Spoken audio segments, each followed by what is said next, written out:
Here's a really important clip for founders. Play the Steve Jobs clip.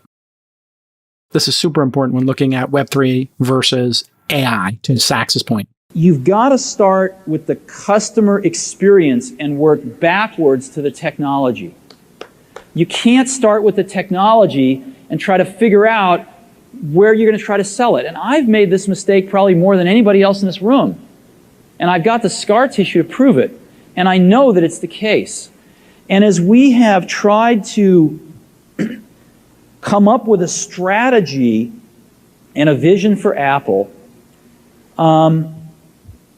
it started with what incredible benefits can we give to the customer? Where can we take the customer?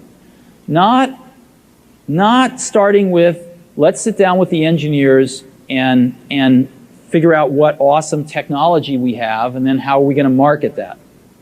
And I think that's the right path to take. Can I ask you guys a question? Sometimes I go down these rabbit holes. I'll watch hours and hours of Steve Jobs clips. What do you think makes him so calm? Doesn't he just strike you as incredibly just like calm and like comfortable with himself and just aware? I know what it is. What is it? He was so much better and aesthetically building product than anybody else. When you think of that PC era of no taste, beige boxes, and everybody having no style and just no swagger, he was studying, German design, Buddhism, tripping on acid, and like just understanding the universe at a level that Gates and the other contemporaries weren't. They just weren't as transcendent in understanding product design as he was. So it was like when you were saying you were playing poker with a bunch of 4-year-olds or something.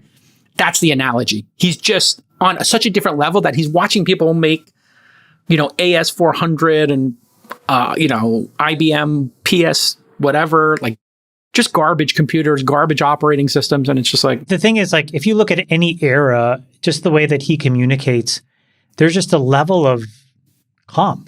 I don't know how to describe it. Sachs, Yes. Do you understand what I'm trying to say? Like, he just seems like he just sees through all the noise. Like, he's seen through the matrix. Like, he's unplugged himself. Sachs is unimpressed. Okay, there you have it. No, I'm very impressed with Steve Jobs. I think he understood product development better than anybody else. Yeah, clearly that's it. I mean, my favorite Steve Jobs passage is the one where he describes the John Scully disease. Do you guys remember this? Yeah. No. Oh, here it is. One of the things that really hurt Apple was after I left, John Scully got a very serious disease. It's the disease of thinking that a really great idea is 90% of the work. And if you just tell all these other people, here's this great idea, then of course you can go off and make it happen. And the problem with that is that there's just a tremendous amount of craftsmanship in between a great idea and a great product. Yeah. So true. Yeah. I mean, I tell people it's like a rugby scrum.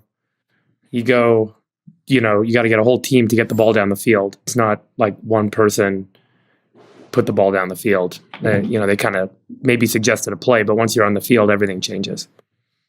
And everyone's involved in getting it down the field. That quote's where the name for Craft Ventures comes from. Oh, really? Oh, little known fact. Yeah. I didn't know that. Yeah.